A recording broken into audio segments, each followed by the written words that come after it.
ونبشرك بغلام علیم۔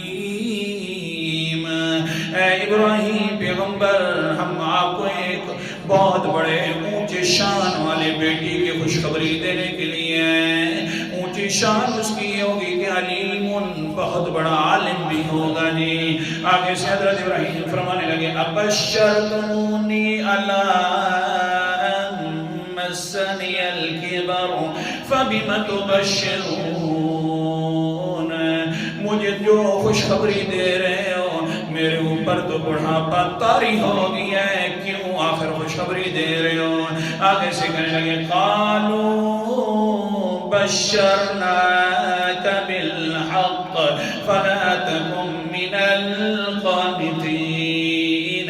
فرشتے آگے سے کہنے لگے اے ابراہیم جی، ہم حق اور سچ کی طرف سے خوشخبری لے کر آئے اور آپ نا امید لوگوں میں سے نہ ہوئے۔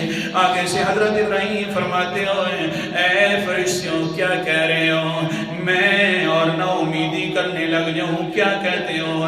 قال، فرمانے لگے میرا نظریہ سنانا، جو اللہ سے نا امید ہو جاتا ہے وَمَن يَقْنَطُ مِن رَحْمَتِ رَبِّهِ إِلَّا الضَّالُّونَ، جو شخص بھی اپنے رب کی رحمت سے نا امید ہو جاتا ہے وہی بڑا گمراہ ہوتا ہے۔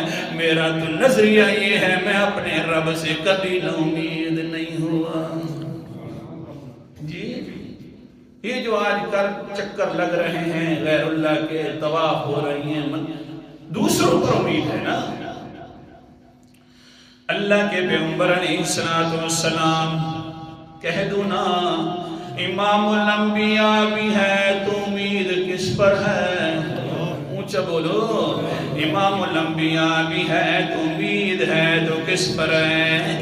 جد الانبیاء ہے، کہہ رہے ہیں اے فرشتوں تم کیا کہہ رہے ہو؟ میں تو کہتا ہوں نا امید انسان گمراہ ہوتا ہے بہت بڑا۔